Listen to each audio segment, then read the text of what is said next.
Warahmatullahi wabarakatuh. Waalaikumsalam warahmatullahi wabarakatuh. Bapak Ibu, hari ini kita akan mencoba untuk memperkenalkan pembelajaran berdiferensiasi.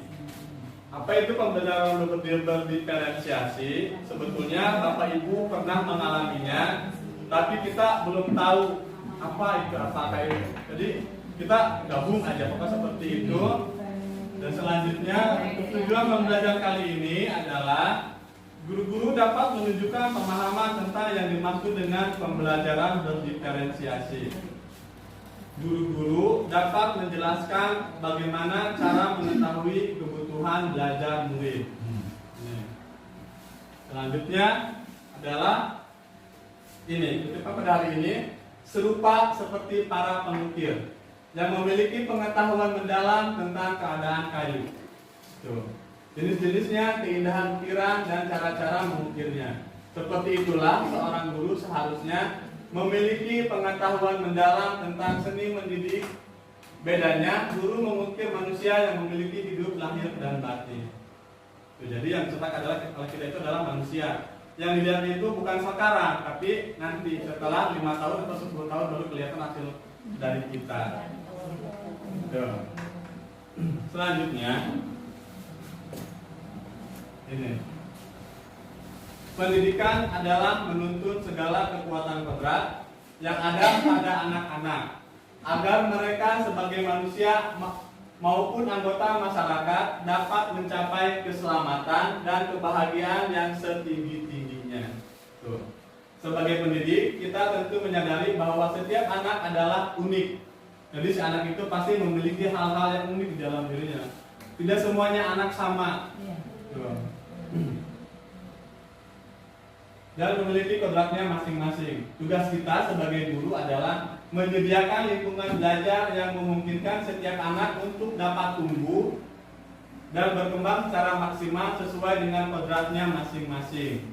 Sini. Dan memastikan bahwa dalam prosesnya anak-anak tersebut merasa selamat dan bahagia. Jadi pada saat mereka datang ke sekolah itu tidak tertekan.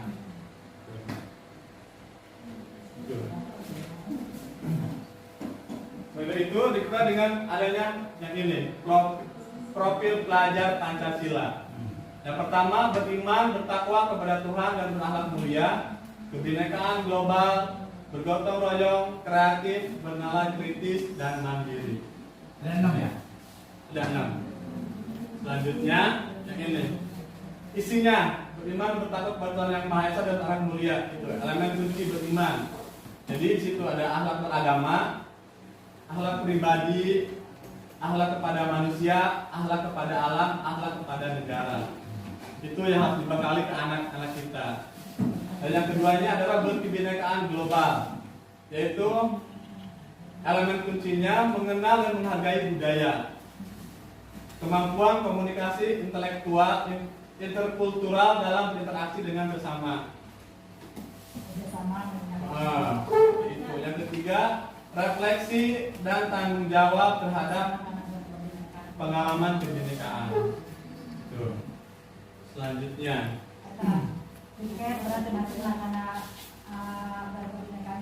ya, betul. Ini gotong royong, elemen kunci bagaimana anak bisa kolaborasi, bisa peduli sesama dan berbagi. Ini gotong royong. Ini tuh media Kayak gitu. Terus ada mandiri. Elemen kunci mandiri adalah kesadaran akan diri dan situasi yang dihadapi. Itu yang duanya adalah regulasi. Regulasi diri. Regulasi diri itu PR.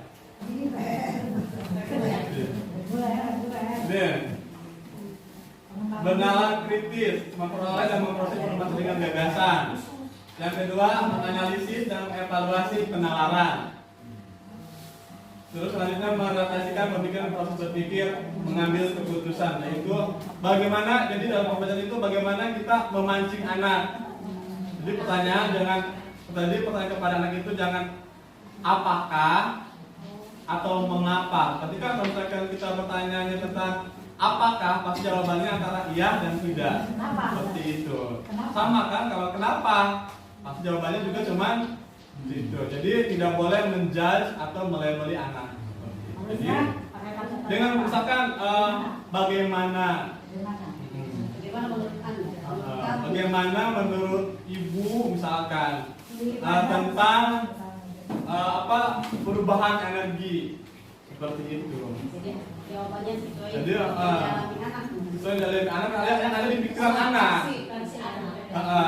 Jadi kita terima aja Bu, jangan misalkan salah. Kita sudah melebel, akhirnya pada selanjutnya anak tidak mau lagi menjawab karena takut disalahkan lagi. Jadi biarkan saja ya mereka berkembang. Tapi dibimbing pada bawahnya. Nah, itu di arah bimbing difokuskan kepada satu titik apa yang akan kita tuju. bisa dilempar ini misalkan. Ya bisa. Selanjutnya adalah kreatif. Di sini menghasilkan gagasan yang orisinal. Jadi nanti dari jawaban-jawaban anak itu pasti muncul gagasan-gagasan baru. Seperti itu. Terus menghasilkan karya dan tindakan orisinal. Setelah itu baru adalah timbullah sebuah karya dari anak itu. Nih Bu, pembelajaran berdiferensiasi. Berarti pernahkah misalkan dalam satu kelas itu nilainya tidak akan sama semua kan pada hasil ulangan itu pasti ada yang berbeda. Terus cara penangkapan materi juga pasti akan berbeda-beda. Ini pembelajaran berdiferensiasi. Apakah pembelajaran berdiferensiasi? Nih, pembelajaran berdiferensiasi adalah usaha untuk menyesuaikan proses pembelajaran di kelas untuk memenuhi kebutuhan belajar individu setiap murid. Jadi setiap murid itu kita coba misalkan jangan misalkan pembelajaran seperti pembelajaran memanjat pohon misalkan. Kan tidak semua anak bisa memanjat pohon seperti itu. Atau misalkan pembelajaran ada anak-anak yang tidak bisa seperti itu. Jadi bagaimana kita di kelas itu bisa memenuhi kebutuhan belajar individu setiap anak itu. Itu kan memanjat pohon, anak nggak bisa memanjat pohon, tapi harus bisa sampai ke atas gitu. Iya makanya, tapi kan, bagaimana kan itu harus sampai ke atas pohon. tapi kan kita tidak bisa memaksakan untuk anak untuk memanjat pohon. Karena ada yang tidak bisa, kan ada yang bisa berenang, anak ada yang berenang. Misalkan kalau olahraga ya, jangan. Jadi di sini kita bagaimana memfasilitasi anak itu supaya semuanya bisa belajar. Kan di kelas kita mungkin ada yang belum bisa baca, seperti itu kan. Tapi dia bisa mendengarkan, bisa menjawab. Pada saat kita misalkan coba sebutkan misalkan akar pangkat berapa 2, misalkan dia bisa menjawab. Berarti, tapi dia kalau menulis misalkan ada kelemahannya di situ. Jadi itu bisa kita difasilitasi. Kita bukan dalam satu titik mengarahkan anak berarti ya. Mencoba untuk itu mah contoh yang real. Ada pohon, anak ada beberapa anak. Jadi tidak dengan cara sendirinya untuk menaiki pohon berarti. Kayak gini aja nih Bu. Misalkan kita coba contohnya ke hewan Bu ya. Ada ikan, ada kera. Ya itu satu arahnya ke situ misalkan. Ya, ada ikan, ada kera, ada kelinci, misalkan. Nah, misalkan ada 3 nih. Di situ misalkan di sekolahnya itu ada tugasnya itu memanjat pohon. Di situ siapa yang menang pasti? Bisa kera kan? Karena dia bisa memanjat. Kalau ikan gimana? Berenang kan? Itu seperti itu. Kalau kelinci ini lari. Seperti itu. Seperti itu kan berbeda-beda, tapi bagaimana kita bisa memfasilitasinya supaya mereka bisa belajar semuanya. Berarti dengan harus satu tujuan, berarti mencari bakat anak. Tetap satu tujuan, tapi cara belajar kita yang berbeda. Tuh. Tetap tujuannya apa? Misalkan tujuannya mencari keliling. Iya. Tujuan pembelajarannya adalah misalkan mencari keliling segi 4. Misalkan yang mudah aja ya Bu. Kalau misalkan yang satu dia bisa mencari luasnya kan. Kalau yang satu lagi tidak bisa dia jadi bisa matematika. Nah, kalau yang satu lagi misalkan yang 3 orang ini kan hanya bisa melihat seperti itu seperti tapi dia bisa istilahnya. Hanya paham dengan gitu. Nah ada yang praktek kan dia langsung praktek tuh. Misalkan, mencari luas itu misalkan langsung diukur ya, diukur dari sini sisinya kan. Ada yang seperti itu. Ada yang tidak bisa itu, misalkan kita si kotak itu kita bikin apa keramik kecil itu kan supaya dihitung luasnya kan, seperti itu. Tapi tujuannya sama mencari luas kan, seperti itu. Cara nempel tidaknya aja. Terus cara nagil, masih dia tak. Nah, nanti ada di sini. Oh, makanya berarti satu tujuan ke KD itu.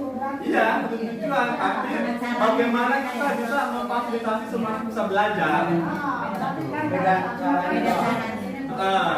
Tinggal kita sebagai yang pengajar memiliki apa namanya cara bagaimana supaya semuanya terpenuhi. Kata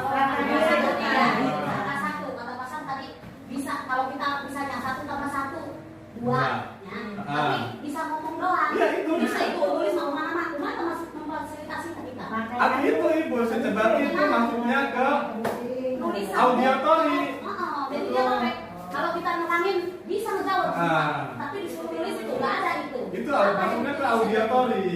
Supaya Di sana itu saja evaluasinya. nulis ke situ. Bisa nulis ke situ. Dan kita dalam murid banyak. Iya, Kita satu. berarti jangan dipaksakan dulu bu.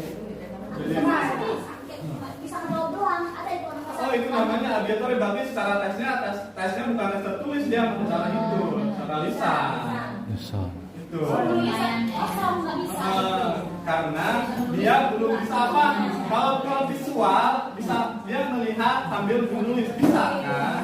Seperti Iya, itu. kalau kita ditulis tulis dia bisa nulis. Bisa menjawab doang. Iya, itu bisa secara lisan bisa ibu cara mengajarnya. Yang penting adalah anak bisa belajar semuanya, Bu. Tapi nanti kalau dinilai dia nggak ada nilai. Jadi bisa belajar bisa.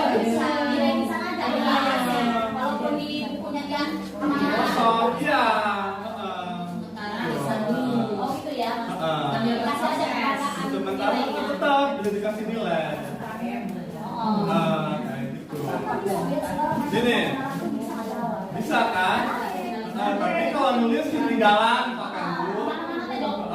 Itu. Pasang nanti itu, misalkan hitung kelas 1.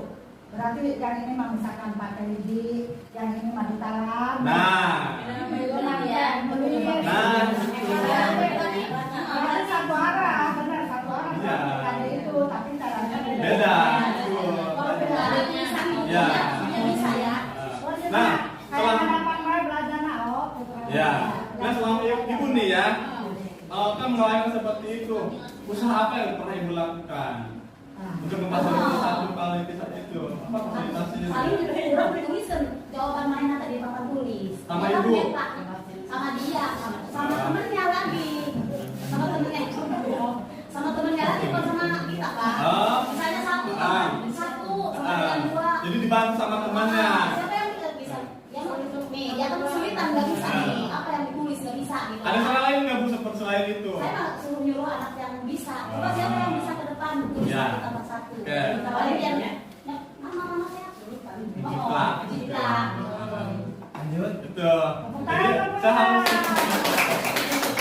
boleh Bu, misalkan boleh ibu sama ibu dibimbing dulu karena mungkin dia belum bisa menulisnya, boleh Bisa dibimbing dulu. itu Itu berarti itu adalah menjadi fokus ibu lebih besar ke situ. Berarti itu mendiferensiasi ya. Ya, sudah masuk, tapi belum tahu kan pernah kita sebetulnya melaksanakan. Dan selanjutnya adalah pembelajaran berdiferensiasi adalah serangkaian kumpulan yang masuk akal, Bu, yang dibuat oleh guru yang berorientasi kepada kebutuhan murid.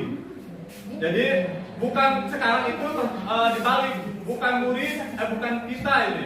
Murid kudu kalau kita kudu kata A, kan? B, tapi dibalik. Kita yang mengikuti ke murid.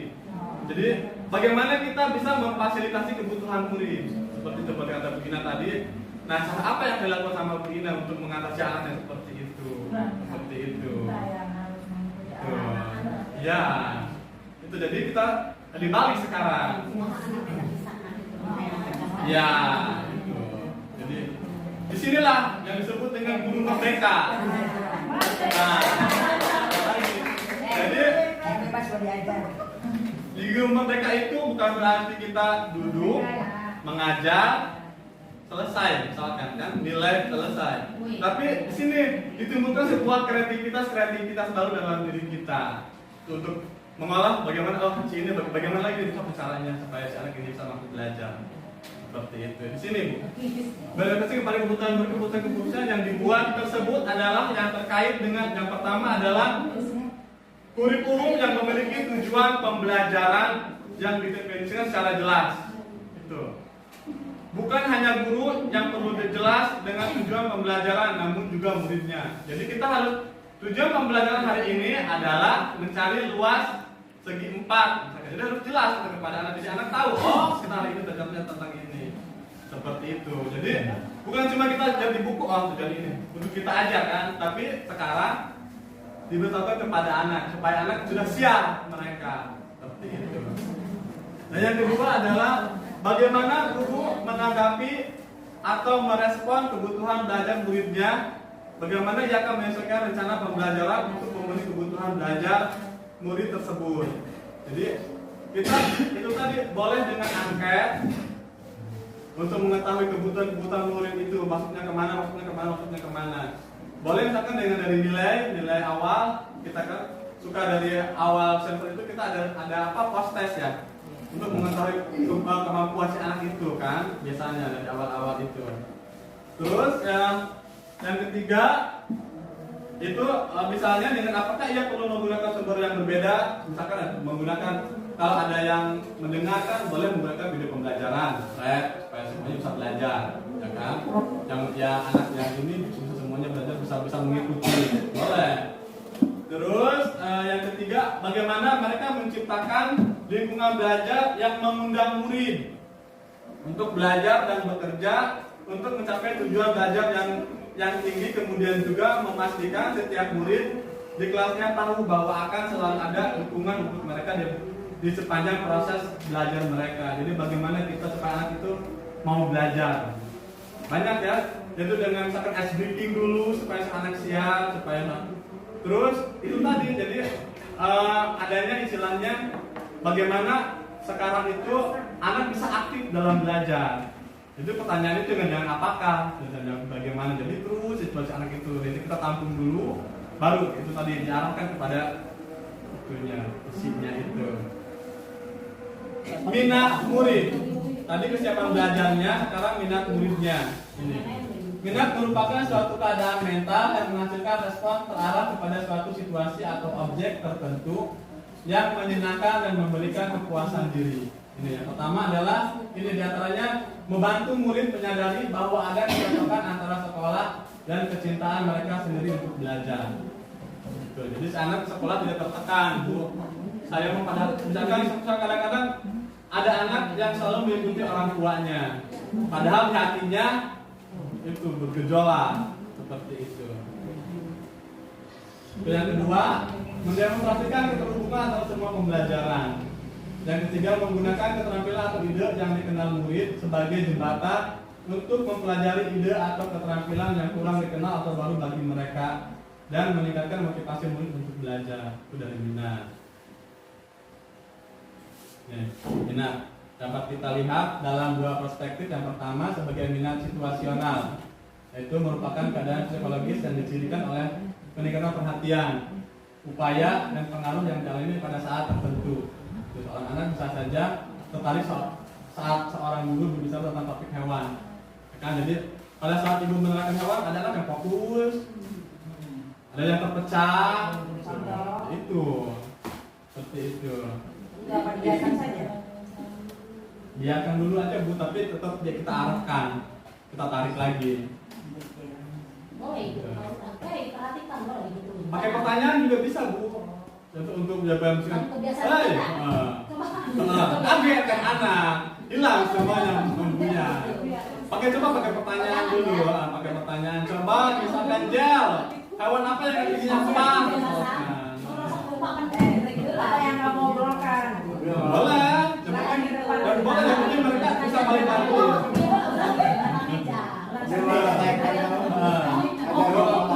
Karena itu mungkin kalau anak yang terpercaya itu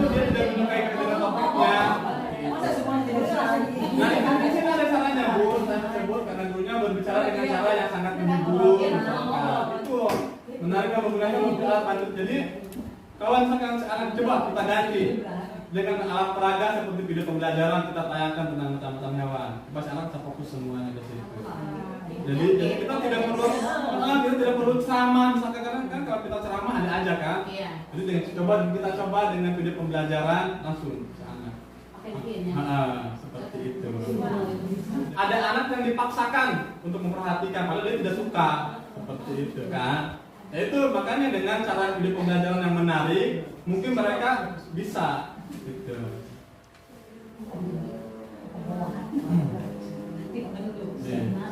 Beberapa cara yang dapat dilakukan oleh guru untuk menarik minat murid dan antaranya yaitu menciptakan situasi pembelajaran yang menarik perhatian murid, misalnya dengan humor, menciptakan kejutan-kejutan dan sebagainya di situ.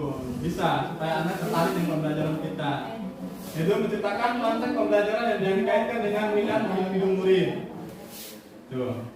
Terus dengan mengkomunikasikan nilai manfaat dari apa yang dipelajari murid. Yang selanjutnya adalah menciptakan kesempatan-kesempatan belajar di mana murid dapat memecahkan persoalan problem sederhana. Jadi itu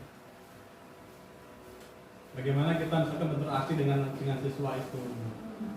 Jadi pada nanti kan pada ujungnya itu kita akan meraih sebuah kesimpulan.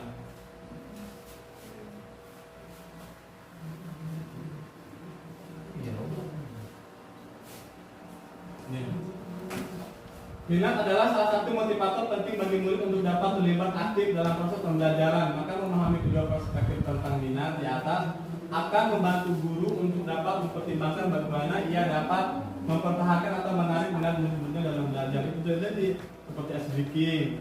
Nah, dari kalau misalkan, yuk kalau udah capek adalah kita lakukan teknik stop dengan cara apa? Tarik nafas atau buang nafas. Supaya anak siap lagi dengan cara-cara seperti itu. Banyak ya cara-caranya. Yang selanjutnya adalah profil belajar murid. Di sini adalah untuk mengidentifikasi atau memetakan kebutuhan belajar murid berdasarkan profil belajarnya. Dalam untuk memberikan kesempatan kepada murid untuk belajar secara natural dan efisien. Profil belajar murid terkait dengan banyak faktor. Di sini. Nah, itu ada preferensi terhadap lingkungan belajar, misalnya terkait dengan suhu ruangan, yang gerah kan kipas. Nah, gitu kan. Terus kebisingan, jumlah cahaya, seperti itu. Apakah lingkungan belajar itu terstruktur atau tidak terstruktur? Contohnya, mungkin ada anak yang tidak dapat belajar di ruangan yang terlalu dingin, terlalu bising, terlalu terang dan sebagainya. Kalau di kelas terlalu panas ya. Jadi harus pasang AC di ruangan supaya semuanya nyaman. Terus itu profilnya kita buat seperti apa Pak? Lihat di situ Bu. Jadi dari identitas awal itu misalkan sudah ada atas awal. Si anak ini ahlinya di sini nanti juga kelihatan. Profil anak itu. Ada yang dapat nilai 6 di jurusan matematika, dapat 6 misalkan dapat tinggi di sini. Terus profilnya itu tujuannya itu untuk mengidentifikasi atau memetakan kebutuhan belajar murid. Jadi murid ini misalkan dari nilainya itu, misalkan dari profilnya itu berarti sebagian ini ke auditori. berarti ditulis semua. Iya, karena kan jumlah anak itu ada. Misalkan ada kebiasaan anak belajar tulis semuanya. Hampir iya. Itu maksudnya ke profil. Ke profil belajarnya. Jadi keinginan anak itu pengen seperti apa belajarnya. Jadi kalau enggak kita seperti dokter aja Bu, dia itu tanya. Diagnosis. Gitu. Jadi dimulai kesepakatan kelas di situ. Seperti itu. Selanjutnya, ini ada gaya belajar nih Bu. Yang tadi itu kan dari profil belajar di sini ada yang gaya belajarnya. Bagaimana murid memilih, memperoleh dan memproses dan mengingat informasi baru secara umum. Gaya belajar itu ada yang visual. Belajar dengan melihat. Misalnya melalui material berupa gambar, menampilkan diagram, PowerPoint, catatan, pada atau peta grafik organizer. Tuh, itu yang visual, jadi melihat. Nanti ada contoh-contohnya. Sini ada auditory, belajar dengan mendengar, gitu Bu. Misalnya mendengarkan penjelasan guru, membaca dengan keras, mendengarkan pendapat saat berdiskusi, mendengarkan musik. Ini maksudnya ke auditory. Ada yang kinestetik, belajar sambil melakukan. Misalkan di kelas bagian ada praktek perubahan energi misalkan. Bagian yang kinestetik yaitu coba peragakan satu kelompok maju ke depan, peragakan bagaimana gerakan kipas angin misalkan. Seperti itu. Tuh. Misalnya bergerak dan meragakan tubuh, kegiatan hands on atau dan sebagainya. Kalau di PNS mah gampang kalau mau jalan kayak gini. Karena kita sudah tahu kan, kita kasih raket, bola sepak, mereka akan memilih sendiri, gampang. Kalau di olahraga, kalau di pembelajaran di kelas mungkin agak sulit. Biar gampang ya gampang. Ada samping dan Frekuensi bahkan kecerdasan majemuk atau multiple intelligence dari tentang kecerdasan majemuk menjelaskan bahwa manusia sebenarnya memiliki 8 kecerdasan berbeda yang mencerminkan berbagai cara kita berinteraksi dengan dunia kecerdasan tersebut. Ini adalah visual spasial, musikal, bodily, kinestetik, interpersonal, verbalinguistik, naturalis, logik, matematika. Ini kan. Terus kecerdasan visual, spesial kemampuan seseorang untuk memahami, menganalisis, serta mengerti informasi visual yang ada di sekeliling mereka. Secara umum, anak dengan kecerdasan visual spesial mampu menggambarkan konsep visual dengan mata pikiran mereka. Contohnya, menggambar, menjiplak itu dulu ya, yang visual. Menyusun, kita lihat dulu baru itu aja. Jadi orang tua dulu biasanya ini kesini baru anaknya kesini. Itu yang visual. Ini melukis. Visual musikal. Selanjutnya adalah body kinesthetic intelligence. Itu kecerdasan kinestetik, merupakan kemampuan yang berhubungan dengan mengkoordinasikan gerakan tubuh, berkomunikasi dengan bahasa tubuh, dan menjaga kesehatan serta kebugaran tubuh. Biasanya dan di kelas suka ada kan supaya ada yang aktif, ada yang diam. Contohnya, ini yang kinestetik, yaitu mereka ini belajar. Jadi ada yang berlari-lari misalkan, mereka selalu aktif. Boleh? Tuh. Tuh. Jadi kinestetik boleh kita menggunakan dengan pembelajaran proyek yang sekarang itu dengan musim PBL ya, pembelajaran proyek berbasis learning PBL ya. Yang sekarang yang sedang musim, jadi di sini proyek berbasis learning. Proyek basis learning. Itu. Biasanya sekarang sedang musim, yang itu.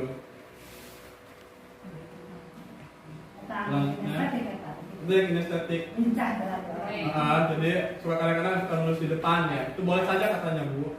Ada yang kadang-kadang suka nulis di board, suka maju ke depan. Boleh saja. Tapi itu tadi dengan tetap dari kontrol kita, dengan bimbingan tetap, dengan tidak boleh di bawah. Kecerdasan komunikasi interpersonal nih adalah pertukaran informasi, ide, pendapat, dan gagasan. Ini contohnya. Biasanya 2 orang nih Bu. Nih. Ya, komunikasi. Yang suka kadang-kadang ibu sukanya kue apa? Kata anak itu kan. Kue martabak. Nanti aku bawain ya seperti itu. Atau kalau enggak seperti ini. Seperti kan ada. Ini ke sini. Mau personal. Ini. Jadi mereka lebih aktif dalam ini. Informasi pendapat itu pribadi keluarga. Dan komunikasi dengan siapa saja saya kata sosial. Bagian sudah terbu itu di kelas.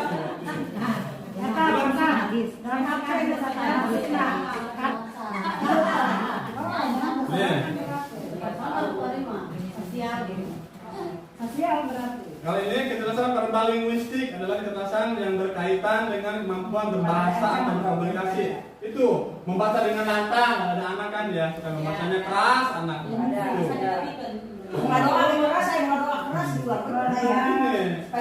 Bermain peran. melakukan wawancara itu linguistik. Ah benar, pas saat itu belajar mah nggak bisa, tapi pas bermain peranan dia bisa. Itu Linguistik. banyak ya Bu, banyak yang ditemukan di anak-anak kita setelah dia latihan. Anak jadi punya kecerdasan Ya, masing-masing. iya. Ya, kan ya Bu. Oke. Ini kecerdasan simpan semuanya tentang pembelajaran berdiferensiasi. Nanti kita ada ini pertanyaan. Kecerdasan naturalis ini kemampuan untuk mencintai lingkungan. Ini yang natural. Biasanya anak yang suka berkebun. Ya. Fauna suka memelihara binatang seperti itu. Jadi itu yang naturalis. Ya. Tapi dia tidak merusak lingkungan, seperti mencarat meja, menginjak rumput kantor, memetik bunga yang sedang tumbuh. Gitu.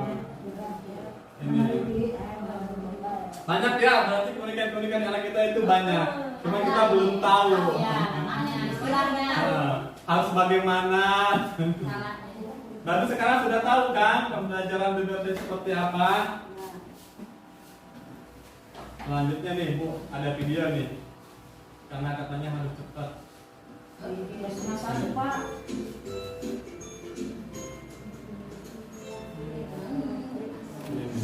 Ibu dan bapak selalu bergerak. Hutan adalah salah satu hidup beraneka ragam hewan dan makhluk hidup lainnya. Hutan merupakan rumah bagi mereka. Pada suatu hari, Raja Hutan berpidato di hadapan semua hewan di hutan dan mengatakan, untuk menghadapi tantangan dunia baru, maka aku akan mendirikan sebuah sekolah.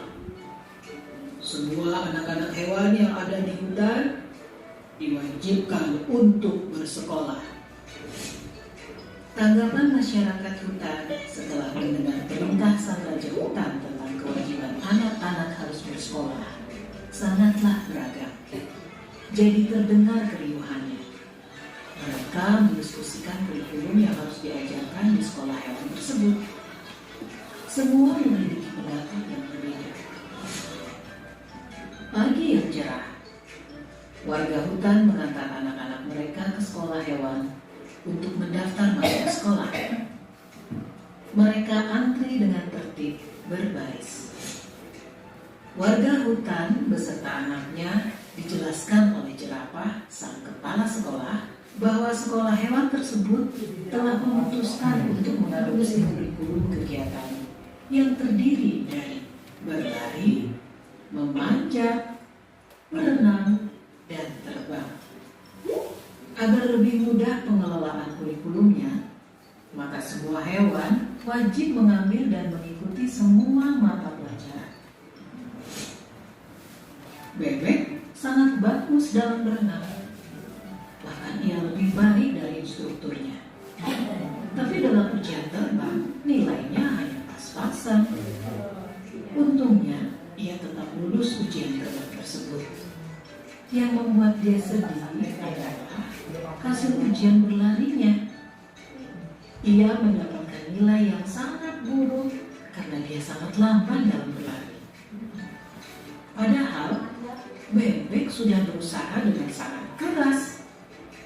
Dia harus tinggal di sekolah setelah sekolah usai untuk latihan berlari ini. Dia bahkan juga terpaksa meninggalkan hobinya berenang untuk menambah jam latihan berlarinya. Dia berlatih sangat keras hingga selaput kakinya robek. Akibatnya, ia pun tidak bisa menunjukkan hasil yang baik bahkan dalam ujian renang karena masalah dengan kakinya tersebut. Bebek pun gagal di ujian berlari dan hanya mendapat nilai rata-rata dalam ujian berenang. Bebek sedih sekali mendapat nilai rata-rata. Tapi di sekolah tidak ada yang peduli dengan kesedihannya. Menurut guru-gurunya, nilai rata-rata Bebek sudah memenuhi kriteria ketuntasan minimal atau KKM. Jadi tidak masalah. Gambaran kita ya. Kelinci tadinya senang karena karena ia selalu mendapat nilai bagus di pelajaran berlari. Tapi akhir-akhir ini semangat belajarnya menurun drastis. Ia lelah karena hampir setiap hari harus mengikuti kelas remedial untuk berenang. Sementara itu, tupai adalah hewan yang sangat baik dalam memanjat pohon. Tapi saat pelajaran terbang, ia mengalami frustasi. Di kelas terbang, gurunya meminta ia terbang dari bawah ke atas dan bukan dari atas pucuk pohon ke bawah. Karena diforsir, ia kelelahan. Tupai pun mengalami kram. Akhirnya, Tupai mendapat nilai C dalam memanjat dan nilai D dalam berlari. Elang di kelas dikategorikan sebagai anak bermasalah dalam disiplin, sehingga sering sekali dihukum. Di kelas memanjat, ia selalu mengalahkan semua hewan yang lain dan sampai ke pucuk pohon terlebih dahulu. Tetapi, ia bersikeras untuk naik ke atas pohon dengan menggunakan caranya sendiri. Menurut elang, yang penting adalah tujuan akhirnya. Ia akhirnya juga tidak lulus. Walaupun gurunya sudah memintanya untuk terbang dari bawah, ia tetap tidak mau mendengarkan. Psikolog sekolah mendiagnosis elang memiliki oppositional deviant disorder, gangguan oposisi menantang. Rencana modifikasi perilaku yang ketat pun lalu dikembangkan untuk elang. Pada akhir tahun, seekor ular yang kebetulan bisa berenang sedikit, berlari sedikit, memanjat, dan terbang sedikit, memiliki nilai rata-rata tertinggi di antara para hewan. Sebagai murid yang dianggap terbaik, ia diminta mengucapkan pidato akhir tahun mewakili hewan-hewan lainnya. Anjing-anjing padang rumput memutuskan tidak bersekolah karena tidak ada kurikulum menggali. Orang tua anjing kemudian lebih memilih mengirimkan anak-anaknya untuk magang kepada Musa, sambil terus mengkritisi kebijakan sekolah hewan. Karena itu sekarang selalu dipaksakan, begitu pelajaran ini belum. Sudah ada gambaran Ibu tentang pembelajaran diferensiasi? Oke. Menurut Ibu Enam, pembelajaran berdiferensiasi itu apa?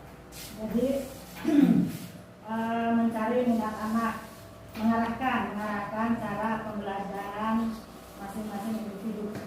Jadi menurut Ibu Enam mencapai satu tujuan tujuan. Mengarahkan masing-masing anak untuk mencapai satu tujuan. Kalau menurut Ibu Yayat, pembelajaran berdiferensiasi itu seperti apa? Pembelajaran yang mengutamakan kreativitas dan kemampuan si anak. Guru hanya menggali dan memfasilitasi sesuai dengan kemampuan-kemampuan yang dimiliki oleh anak. Seperti itu. Guru hanya sebagai fasilitator di sini ya untuk melayani dan mengarahkan anak ke kemampuan yang dimiliki oleh anak tersebut. Menurut Ibu Ina Martiana, pembelajaran berdiferensiasi seperti apa, Bu? Sama apa? mencari bakat anak sesuai kemampuan masing-masing. Karena berbeda ya. Ya betul, Bu. Jadi sesuai dengan mencari bakat anak sesuai dengan kemampuan masing-masing. Tidak dipaksakan. Sudah tidak perlu dipaksakan, Bu ya. Jadi biarkan mereka memilih sendiri. Menurut Bu Ina Martiana, pembelajaran berdiferensiasi seperti apa? Sama seperti itu maksudnya seperti apa, Bu? Tidak bersinar. Sama Ya. Sama idem ya dengan kata lainnya. Menurut Bu Mila nih, Bu Mila seperti apa, Bu? Pembelajaran yang jadi hasil anak itu tidak sama lulus aja gitu, tapi berbeda-beda hasilnya. Berarti menurut Bu Mila pembelajaran anak itu tidak harus sama semua, Pasti ada yang berbeda. Hasilnya itu pasti akan ada yang berbeda. Menurut Ibu Neng Hamdah bagaimana? Menurut Ibu? Tinggal saja. Berarti menurut Ibu Neng Hamdah itu sama semua. Sama semua batu pembelajaran. Itu yang beda dong Bu. Ini kan pembelajaran berdiferensiasi. Kata Ibu kan sama semua. Maksudnya pendapat ini Terus menurut Ibu? Iya, seperti itu misalkan dikembangkan dengan kemampuan anak, Dikembangkan. tidak bisa dipaksakan.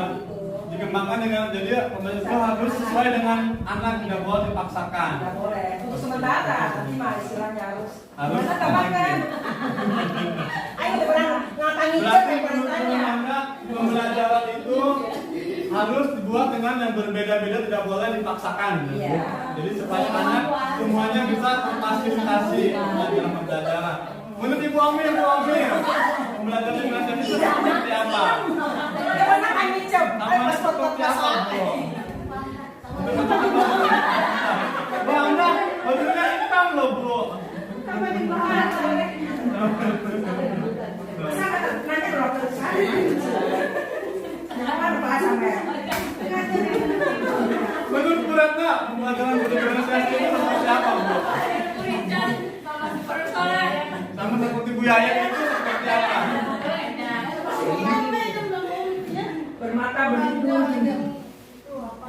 Perhatikan keseluruhan jadi nggak Jadi, menurut Bu Imas, pembelajaran diferensiasi itu seperti apa? Mengembangkan siswa dan guru Mengembangkan minat siswa. mengembangkan minat siswa untuk belajar dan guru hanya sebagai. Jadi menurut Bu Imas itu pembelajaran itu harus disesuaikan dengan minat siswanya. Sedangkan guru di sini sebagai fasilitatornya. Oke, baik. Terima kasih. Boleh tepuk tangan buat kita semua. Iya, berarti sudah tahu. Kita tinggal penerapannya di depannya ya. Mana bonusnya? Dahar, bonusnya. Ya, tanya. Ya berarti nih, yang tadi pendapat ibu-ibu itu ada di sini semuanya. Mana rinter sebenarnya mah ya. Yang terkadali mah Bu Ina. Betul. Selanjutnya. Terima kasih. Tepuk tangan dulu lah betul-betul. Dari pembelajaran ini nih Bu. Ya, kita sudah belajar satu kali lagi ya. Kesimpulan berarti. Jangan kaget Bu, masa nggak deg-degan amat? Apa sih Bu yang sudah Ibu dapatkan dari pembelajaran tadi, dari materi tadi? Ibu mau yang memancing semuanya. dapat mengetahui bagaimana cara mengatasi pembelajaran anak di kelas yang berbeda-beda cara menerima pembelajarannya. Kemudian kita bisa mengarahkan masing-masing anak ke arah minat masing-masing. Kita bisa ngomong sama. Ada auditori suara. Menurut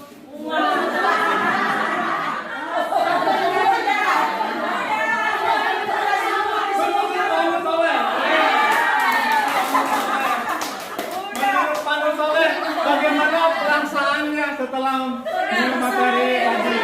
Lebih semangat untuk mengajar. Artinya kita mempunyai nilai tambah untuk pengetahuan kita, di mana saat kita berhadapan interaksi dengan anak, kita mempunyai cara dan metode yang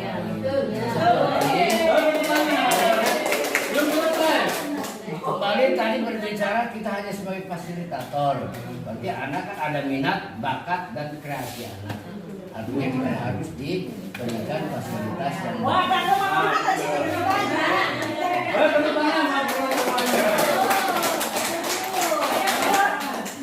Berarti tadi ya kesimpulan pembelajaran diferensiasi adalah bagaimana kita untuk